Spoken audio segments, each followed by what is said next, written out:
Before you listen, if you enjoy the stories and want to hear more, then please consider subscribing. Most of you listening aren't subscribed, so please take this time to subscribe.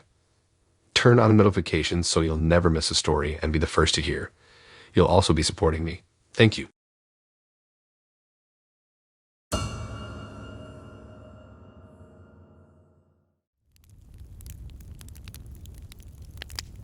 When I first matched with Jessica on Tinder, I thought she seemed cool to shoot pics, witty banter, and our messages back and forth. Little did I know she would end up being my companion in a real-life horror story. We had been chatting for a few weeks when I first brought up the idea of checking out the old abandoned mansion on the edge of town. I passed it a bunch of times driving around and always wondered what creepy secrets might be hidden inside. To my surprise, Jessica was totally down to explore it. I loved stuff like that. Count me in, she responded. We decided to meet up that night at the mansion to have our own little supernatural adventure. I picked Jessica up around 9 p.m., and we grabbed some flashlights out of my car before approaching the decrepit building. Getting out of the car, I could already feel the creepy energy radiating from the broken down walls and boarded up windows. Jessica looked equal parts thrilled and apprehensive when I asked if she was ready. With a nervous laugh, she said, "Let's do this." We crept up the front walkway, the weeds and overgrown landscaping scratching our legs. The front door creaked loudly as I pushed it open. Cobwebs clung to our hair and shoulders as we took our first steps inside. The musty smell overwhelmed me right away. It smelled like mold and mildew, mixed with something metallic that I couldn't quite place. Jessica grabbed my arm, whether for stability or comfort I couldn't tell. Shining our flashlights around the entryway and living room, we could see that looters had already ransacked the place. There was broken glass strewn across the floor, and most of the furniture was overturned or smashed to pieces. We carefully made our way into a dining room and kitchen area. Dishes were still set out on the table, coated in layers of dust and dirt. Jessica opened a cupboard only to yelp and jump back.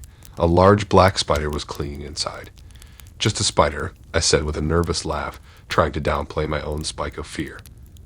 I could tell Jessica was getting creeped out being on the first floor, so I suggested we head upstairs to really explore. The staircase creaked and groaned loudly with each step as we ascended. The upstairs hallway stretched out in front of us menacingly. Jessica's hand shook a little as she pointed her flashlight beam side to side.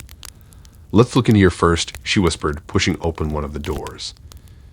Inside was a child's bedroom, decorated with peeling flower wallpaper and a small bed frame. "This must have been a little girl's room," Jessica murmured. I noticed her eyes looked watery in the dim light.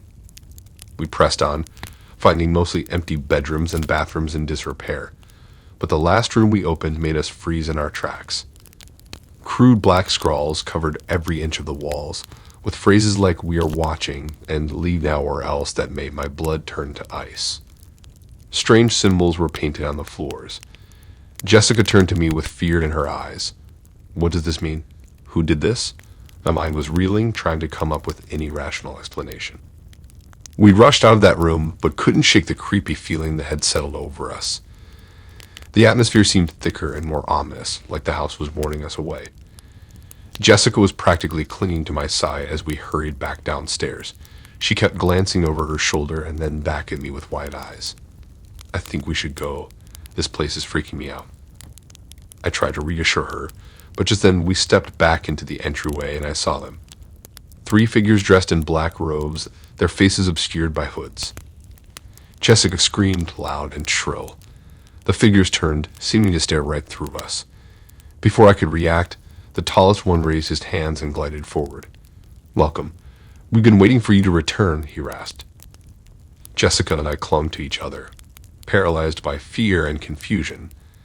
This had to be a dream or sick prank. The robed strangers swarmed around us, forcing us into a nearby room illuminated by candles. I begged and pleaded with them to tell us what they wanted while Jessica cried. They chanted in a strange language, preparing some ritual for us as their captive audience. Just as I was losing hope, shouting and loud banging echoed from the front hall. Jessica and I seized the distraction to jump up and make a break for the door, but we were grabbed and yanked back. The robed men grew agitated, yelling that the ritual must be completed. More yelling from outside. Then the door burst open to reveal police officers with guns drawn. Everything happened so fast. The robed figures dashed off, some being tackled by cops. Jessica and I were whisked outside and checked by paramedics. We recounted the terrifying ordeal to the police, who explained they had gotten calls about occult activity on the property. After giving our statements, Jessica and I hugged each other tight, both of us still shaken and in disbelief. I haven't talked to Jessica since that night. I think we both want to forget the horrible experience. But sometimes I still have nightmares where I'm back in that decrepit mansion, hearing chanting all around me. I don't know what sort of twisted ritual we stumbled on, and I don't want to know. The evil energy in that house latched onto us, and I fear a part of it will linger forever. So let my story be a warning. Some adventures aren't worth the risk. Curiosity can open doors best left locked and forgotten.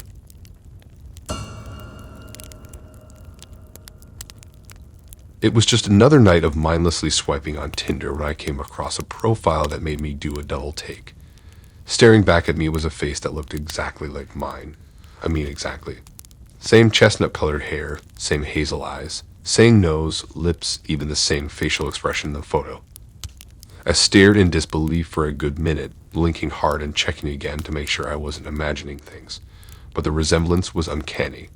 I felt a chill run down my spine as I tried to rationalize what I was seeing. Was this some kind of glitch? Just someone who looked eerily similar? Or was this profile actually using my own photos to catfish people? I went to my Facebook to compare the Tinder pic to mine, and the similarity was too close to be anything other than my own face looking back at me. Morbid curiosity got the best of me, and I slowly swiped right, not actually expecting it to be a match. But almost instantly it was. It's a match. Popped up on my screen before I even had time to process what was happening. My mind raced with possibilities about who this person could be. A long-lost twin I never knew about. An old friend playing an elaborate prank. Some kind of cyberstalker trying to steal my identity. None of the options sat right with me, yet I couldn't bring myself to simply ignore the match and move on. I had to get to the bottom of this. And shaking, I typed out a message. Is this some kind of joke? You look exactly like me. To my surprise, a reply came quickly. I know, what a crazy coincidence. I thought the same thing about you. We could practically be twins, haha.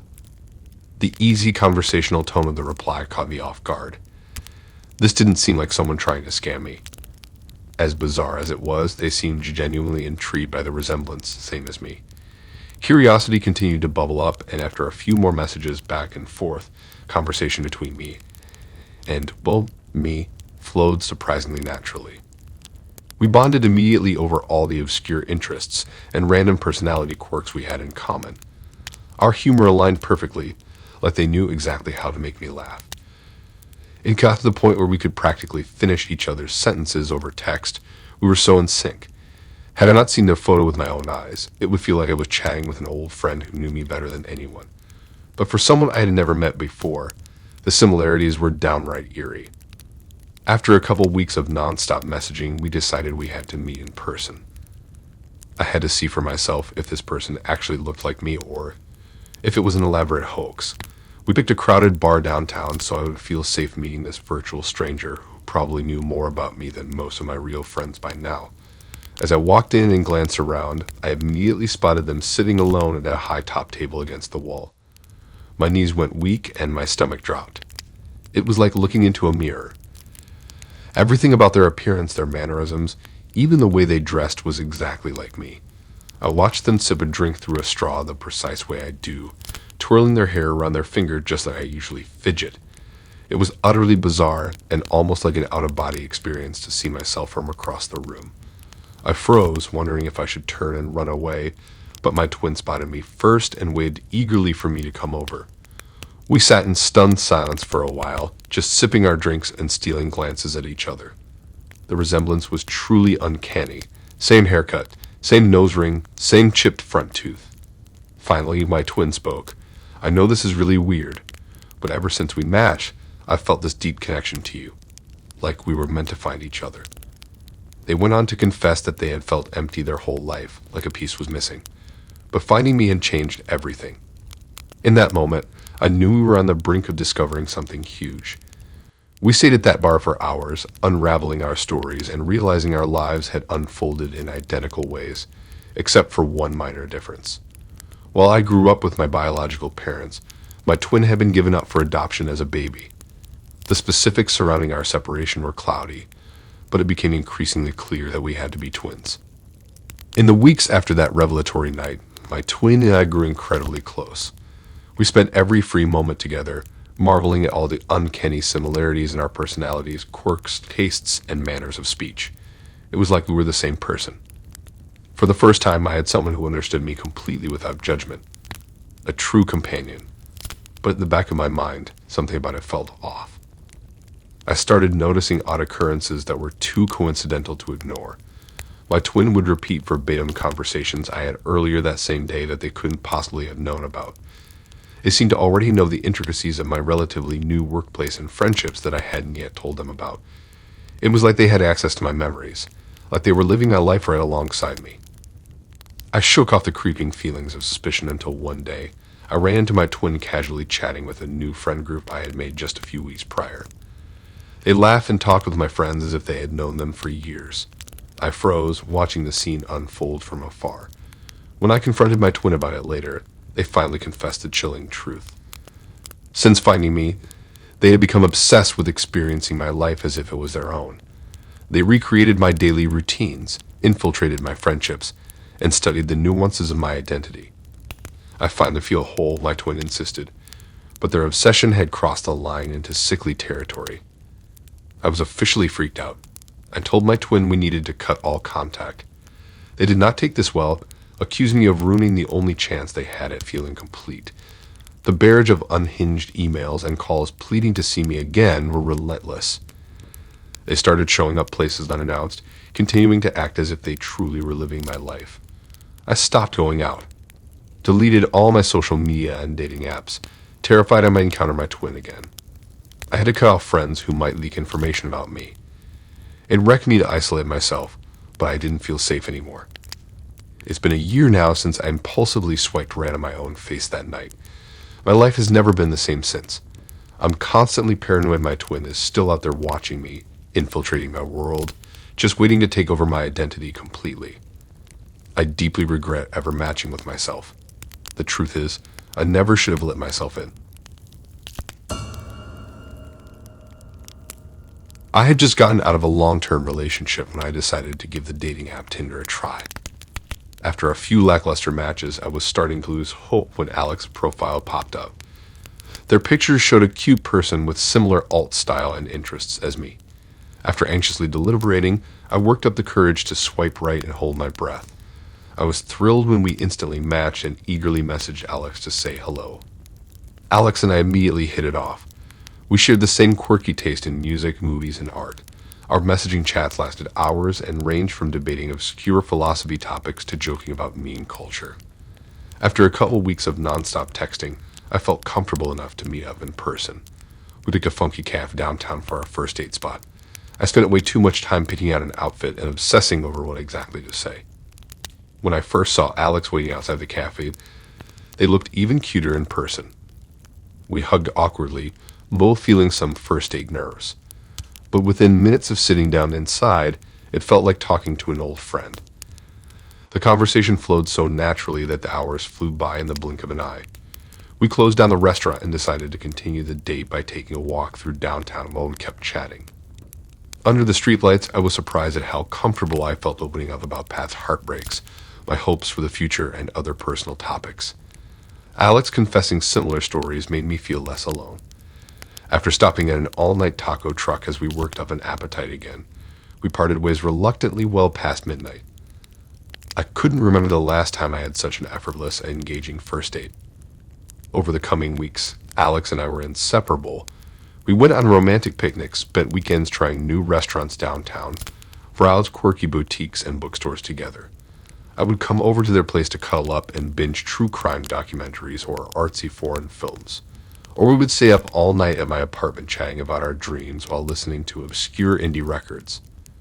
For the first time in a while, I felt totally comfortable being emotionally intimate again. We'd talk for hours into early morning, holding each other and sharing our innermost secrets. Laying together under a blanket, I would trace the unique tattoos on Alex's skin and tell him how I felt like I had known them for years. I found myself opening up completely, telling them my biggest regrets, my deepest fears and anxieties, and my hopes for our blossoming future together. Things had been going perfectly between Alex and me for a few months when I noticed something unsettling. I started getting strange text messages from unknown numbers making cryptic references to past conversations or inside jokes from dates with Alex. They were always from different burner phone numbers, and the messages themselves were harmless, just odd and creepy. Around the same time, I noticed a beat-up black SUV parking on my block at strange hours and idling by my building. One night, I saw headlights pull up and park facing my bedroom window as I got ready for bed.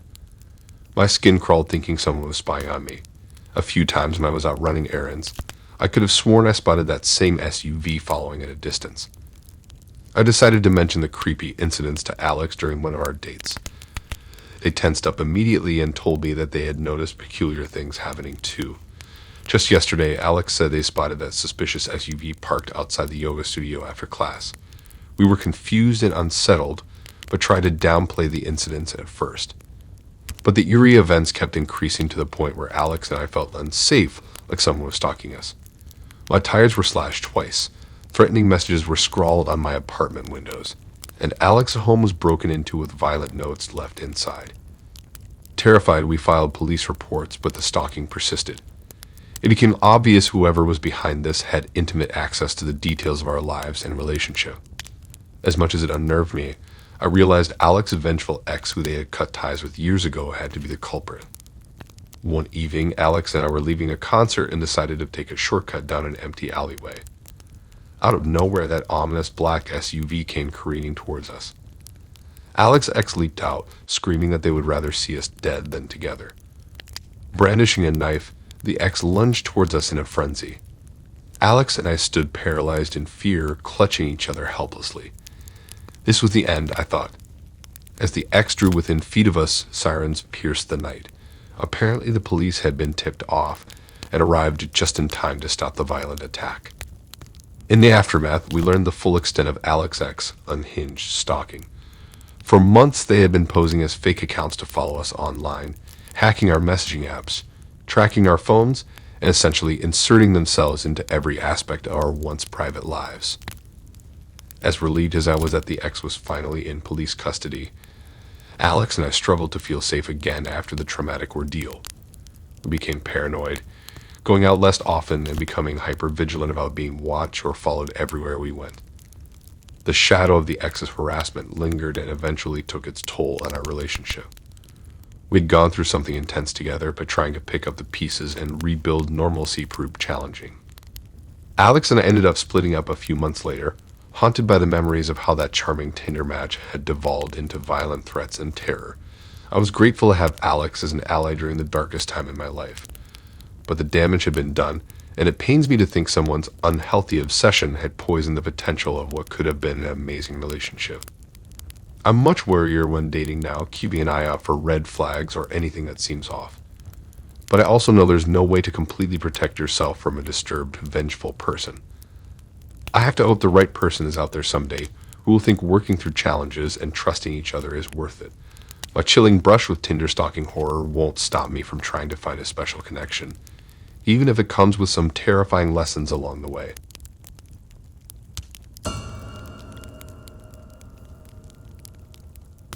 I still remember that awful night I first swiped right on Sam's profile. It was a Thursday evening and I was sitting on my couch half watching TV, mostly just swiping through Tinder out of boredom. Sam's pictures caught my eye immediately, stylishly dressed, warm smile, interests that aligned with mine. It seemed like a perfect match. We started messaging right away and conversation flowed effortlessly. Over the next couple days, we really seemed to have a connection, chatting about everything under the sun. By Saturday night, Sam finally asked me out on a proper date.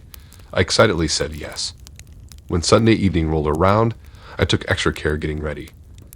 I decided on a floral dress that I knew accentuated my features and did my hair and makeup just so. I was feeling giddy. Sam was the first romantic prospect I'd been truly excited about in a while. We met at a trendy new restaurant downtown. Sam looked just as handsome in person as in their photos. We were seated at a cozy corner table where we proceeded to talk for hours over dinner and drinks. The chemistry was palpable. Sam was charming, witty, and seemed genuinely interested in learning all about me. I hadn't clicked with someone like this in ages. After dinner, we strolled around the neighborhood hand in hand. I didn't want the night to end. When we finally parted ways, Sam gave me a long hug and asked if we could see each other again soon. I said yes without hesitation.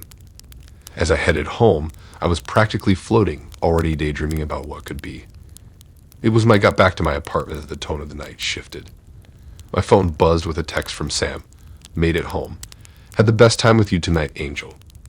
You're even more perfect in person. I smiled, flattered. But then my phone kept buzzing, message after message flooding in. Can't stop thinking about that adorable laugh of yours. You're so beautiful. I'm the luckiest guy in the world. Good night, Angel. I'll be dreaming of you.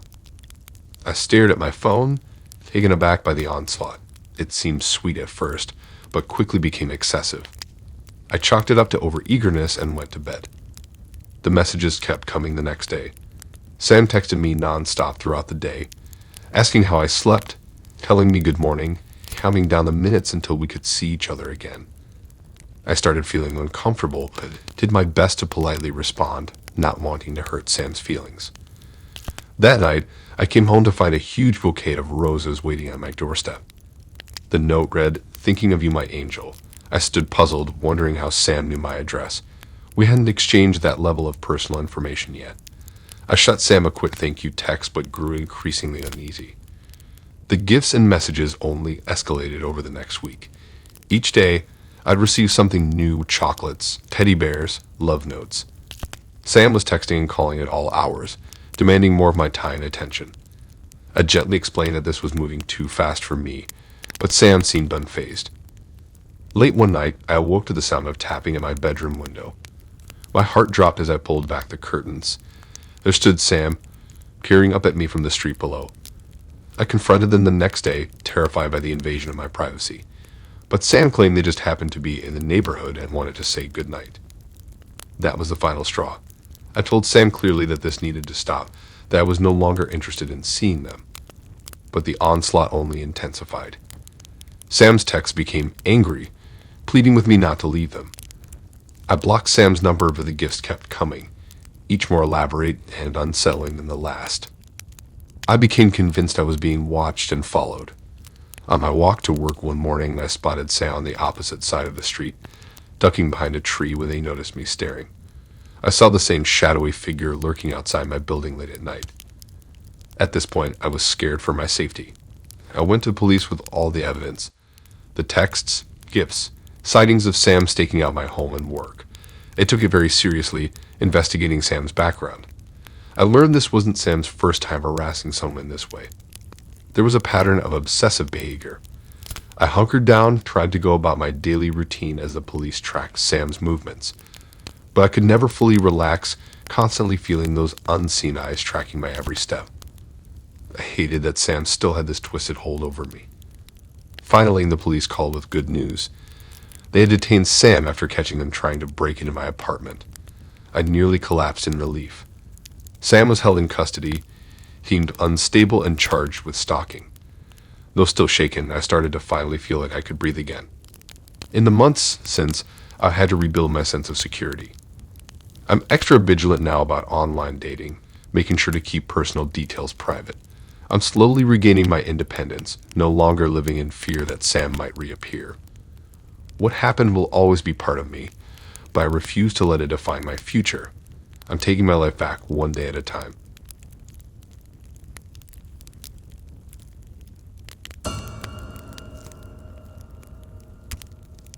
I met Alex on Tinder about 2 months ago.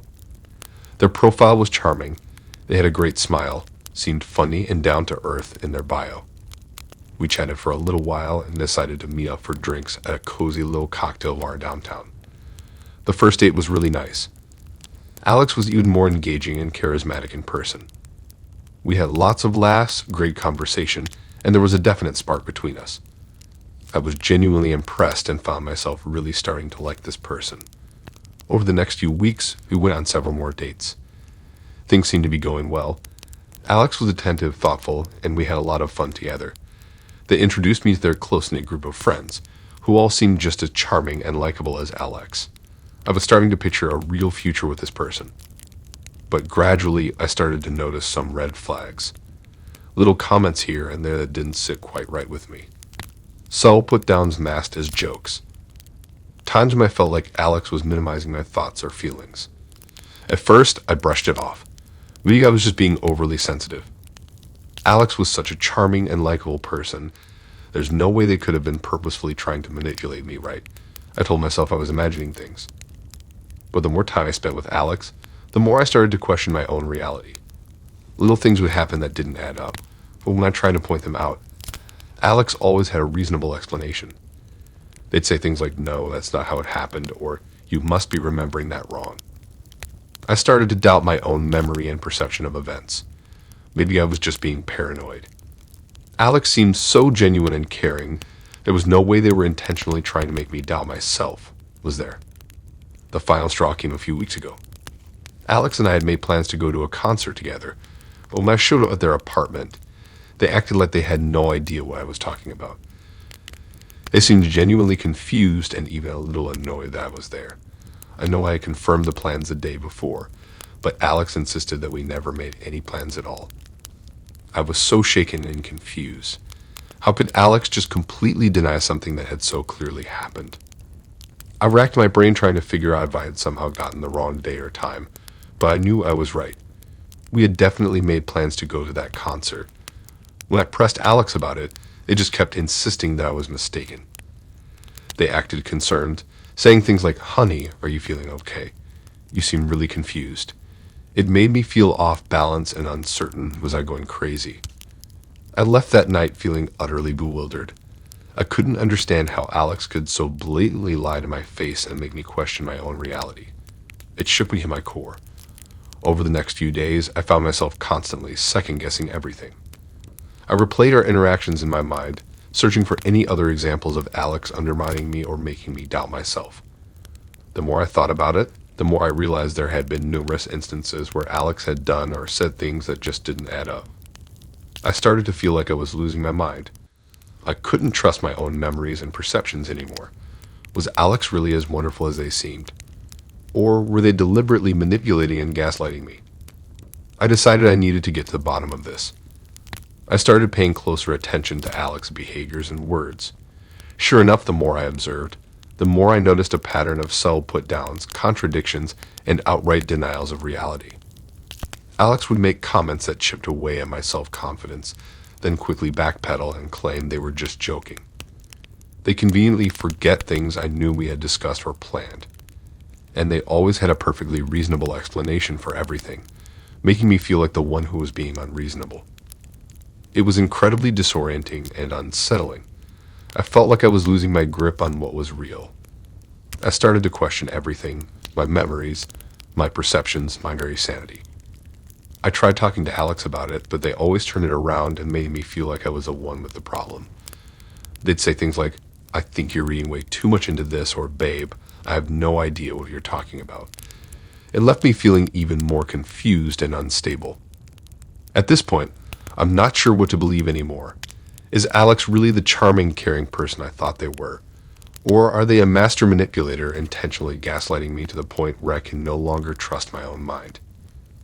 I'm scared and uncertain. I feel like I'm stuck in some kind of psychological thriller where nothing is as it seems. The person I thought I knew has become a complete stranger, and I have no idea what their true motivations are. I don't know how much longer I can keep up this charade. Every interaction with Alex leaves me more unsettled and questioning my reality. I need to find a way to break free from this madness, but I'm terrified of what might happen if I do. For now, I'm trying to stay vigilant and document everything, in case I need evidence to prove I'm not crazy. But part of me wonders if it's already too late. Maybe Alex has already succeeded in making me doubt my own sanity beyond the point of no return. I've confided in a few close friends about what's been going on, and they've all been incredibly supportive. They've assured me that I'm not imagining things, and that Alex's behavior is undoubtedly manipulative and abusive. Hearing that has helped me start to regain a bit of confidence in my own perceptions, but the uncertainty and fear are still ever present. I'm considering reaching out to a therapist just to have someone professional to talk to about this whole situation. I feel like I'm spiraling, and I need to find a way to ground myself and regain a sense of control over my own life. This gaslighting has taken such a toll on my mental health, and I know I can't keep living like this. I don't know how this is all going to end, but I know I can't keep up this charade much longer. Something has to give. I just hope I have the strength to face the truth, whatever it may be. I refuse to let Alex continue to undermine my reality and make me question my own sanity. It's time to take back control, even if that means walking away from this relationship for good.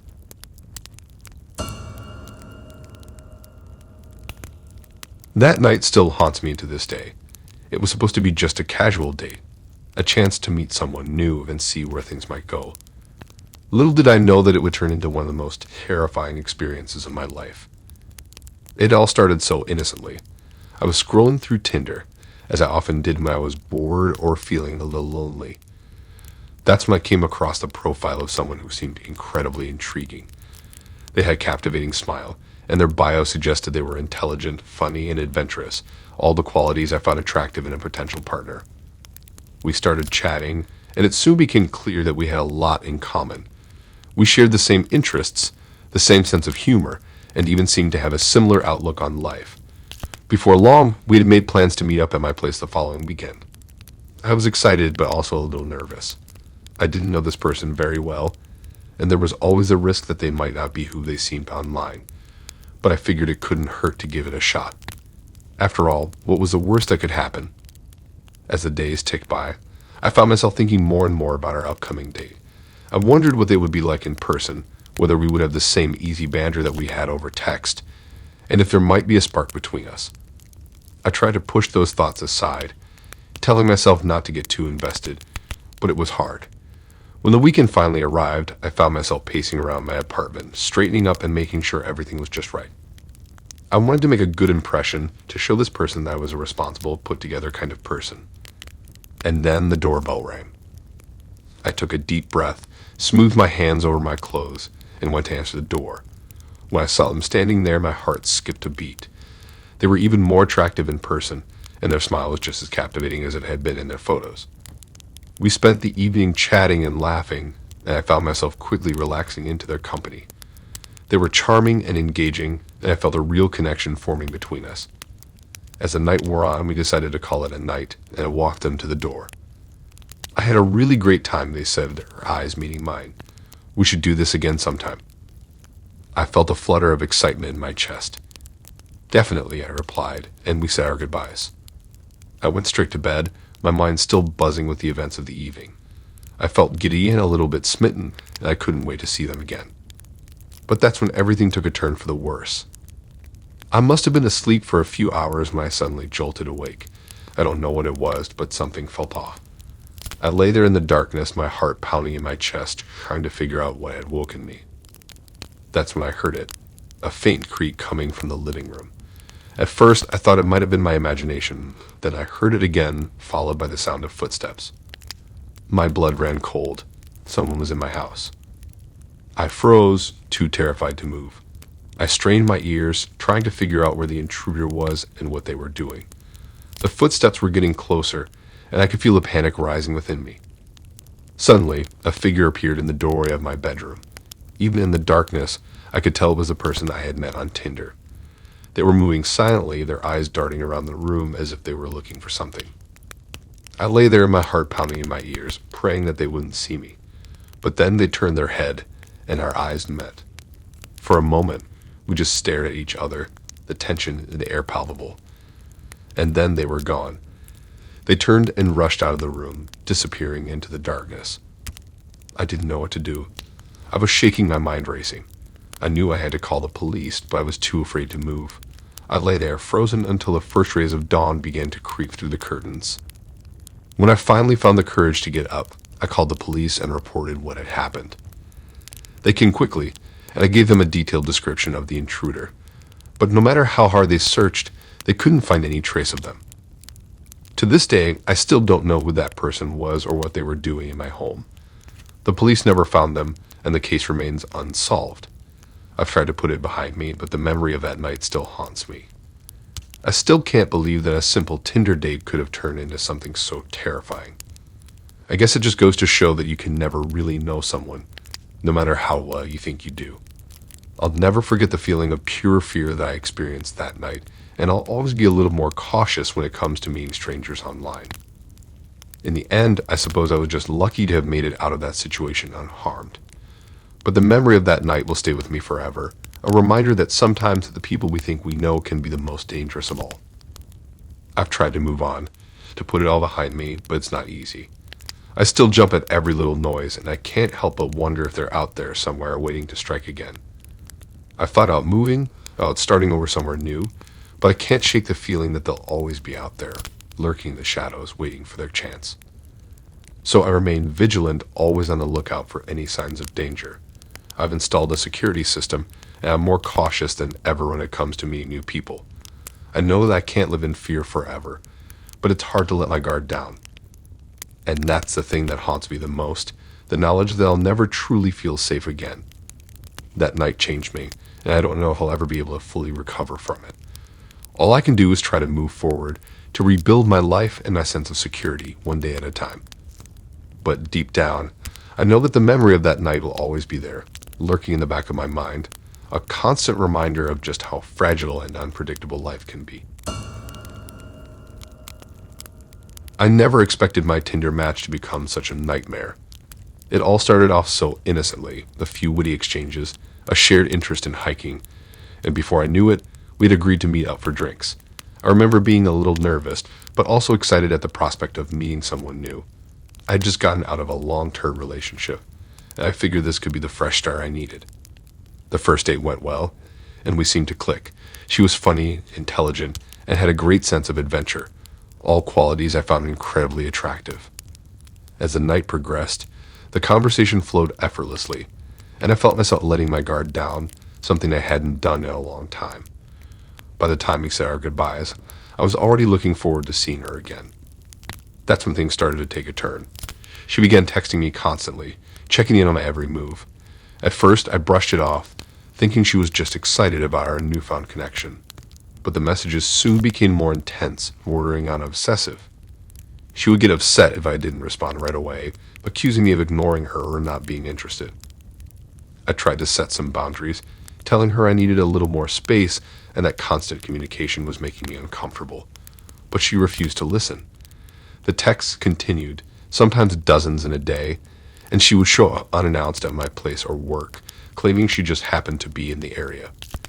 It was getting to be too much, and I started to feel suffocated. I finally mustered the courage to tell her that I didn't think this was working out and that I needed to end things. Well, that's when all hell broke loose. She went berserk, sending me a barrage of angry messages, calling me horrible names, and even threatening me. I was honestly terrified. The venom in her words was so palpable, and I couldn't help but wonder what she might be capable of. I tried to block her on every platform, phone, social media, even email, but she would find a way to reach out, whether it was through a new number or a fake social media account. It was like she was always one step ahead of me.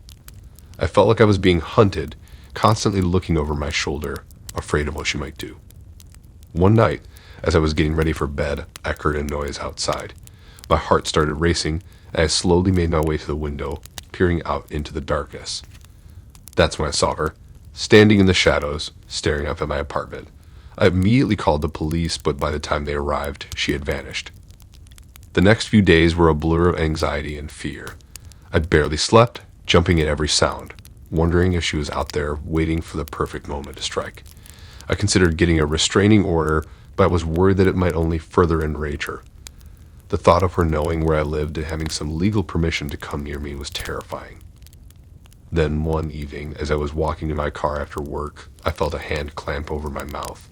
I was dragged into a nearby alley, and that's when I saw her, my former Tinder match, her eyes wild and a crazed grin on her face. She had a knife in her hand, and I knew in that moment that I was in serious trouble. I don't know how I managed to break free and run, but I did. I sprinted all the way home, locking the door behind me and calling the police again. They arrived quickly this time, but by then she had vanished once more. The police took my statement and promised to do everything they could to find her, but I could tell they didn't hold out much hope. I was a nervous wreck, jumping at every sound, afraid to leave my apartment. I started to wonder if I would ever feel safe again. Days turned into weeks, and the police had no leads. I was starting to lose hope, wondering if this nightmare would ever end. That's when I got the call. The police had found her, and she was in custody. Apparently, she had been spotted lurking near my apartment building, and when the officers confronted her, she had become aggressive and resisted arrest. I couldn't believe it, but the relief was palpable. As I sat in the police station, getting my final statement, I couldn't help but reflect on the whole ordeal. It was a chilling reminder of the dangers that can lurk behind the seemingly innocent facades of online dating. I had let my guard down, seduced by her charm and the promise of a new connection. And now I was paying the price. I've learned a hard lesson, to always trust my gut and never let my guard down, no matter how charming or seemingly harmless someone might seem. I'll never be able to fully erase the trauma of this experience, but I'm determined to move forward to not let it define me. Still, I can't help but wonder what might have happened if I hadn't managed to escape that alley. The thought of her with that knife, the malice in her eyes, it haunts me. I shudder to think of the alternative, the possibility that I might not be here telling this story. As I left the police station, I took a deep breath of fresh air, grateful to be alive and safe. I know the scars, both physical and emotional, will likely take a long time to heal, but I'm determined to not let this experience make me jaded or cynical. I just hope that by sharing my story, I can warn others of the potential risks and encourage them to be vigilant when navigating the world of online dating.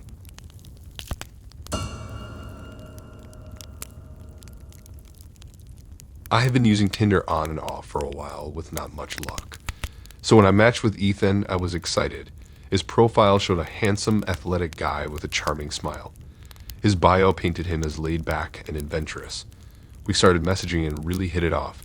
He was flirty but not pushy, asked questions about me, and seemed genuinely interested. I thought maybe this would be the start of something great. After a week or so of good conversation, Ethan asked if I wanted to meet up for drinks. I was a bit hesitant at first, but his messages had put me at ease. He felt like someone I could trust, so I agreed to meet at a bar downtown the next night. I spent way too much time getting ready, trying on outfit after outfit before settling on a cute but casual dress. Didn't want to look like I was trying too hard. As I walked into the crowded bar, I looked around expectantly for Ethan. A shorter, stocky guy standing nearby locked eyes with me and started waving me over. Confused, I approached him. "Are you Ethan?" I asked uncertainly. "That's me," he said with a smile. I studied his face. This was definitely not the man in the photos. He had to be at least 10 years older, with receding hair, a rounder face, and protruding stomach. His stained polo shirt and wrinkled khakis were a far cry from the stylish guy I had been messaging. Thrown off, I followed Ethan to a small table. I told myself not to judge too quickly. Maybe he just had old pictures up. But as we talked, more inconsistencies emerged. He dominated the conversation, bragging about college basketball championships and business success. Everything felt rehearsed, with odd pauses as if he was trying to remember details. And nothing matched the humble, laid-back person from our messages. The more we talked, the more uncomfortable I felt. It was like speaking to a totally different person. I awkwardly steered the conversation to wrap things up, but Ethan insisted on walking me to my car. As we left the bar, he firmly grabbed my arm, pulling me closer. "We should do this again really soon. I can tell we have an amazing connection," he said earnestly. I wriggled out of his grasp, mumbling a non-committal response. Power walking to my car, I breathed a sigh of relief once inside and drove off quick as I could.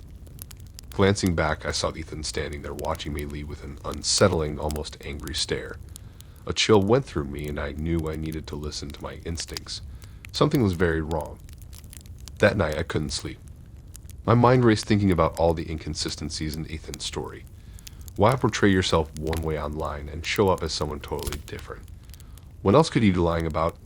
I tossed and turned, unable to shake the uneasy feeling that I didn't know this person at all.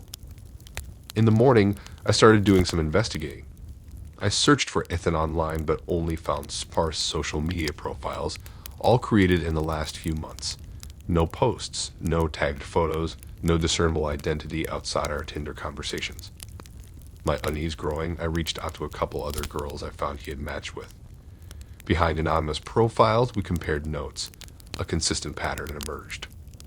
Each girl described someone completely different than the man in the photos that had drawn them in, and they all felt deeply unsettled by him in person, even fearful at times. It seemed clear Ethan was deliberately misleading women online and had been doing it for a while. I immediately deleted and blocked him on everything, skin-crawling thinking I'd let this stranger into my life. But over the next few weeks, the anxiety lingered. I found myself analyzing every face I passed on the street, thinking I spotted him at the grocery store or the gym. I changed my routine, avoided places I had told him I'd go. I knew he could easily find me again if he wanted to. One night, my phone rang from an unknown number. I hesitated, then answered. "Hey there, long time no chat." Ethan's animated voice gave me chills. He laughed off my questioning in attempts to end the call. "Don't be a stranger now. We'll meet up again soon. Pick up where we left off," he said casually before hanging up. Shaking, I changed my number, but struggled to feel safe knowing he was still out there. I saw him lurking in shadows around corners everywhere I went. I thought about going to the police, but had no real evidence of wrongdoing. Weeks went by with no further contact, and slowly my vigilance faded, but a nagging sense of distrust remained under the surface. One late night my phone buzzed again, this time a text from an unknown number. "Hoping you're well. I missed that pretty smile of yours." Attached was a recent photo of me leaving work. The implication was clear. He could still find me, reach me, get close without me knowing. In that moment, any sense of security collapsed. I felt exposed, vulnerable in a way I never had before. He had gleaned personal details and habits from our conversations, and used that insider knowledge to continue targeting me. Realizing how thoroughly I'd let my guard down shook me to the core. I was left questioning if I could ever really trust anyone I met online again. Ever since that experience, I approached meeting matches in person much more cautiously. I always do a video call first, suggest only public places, and listen to my gut in the moment even if it contradicts my impressions online. That unsettling encounter with Ethan taught me that deceit comes easily to some people. Safely navigating online dating requires vigilance, skepticism, and placing my own comfort above all else. I won't ignore those warning signs again.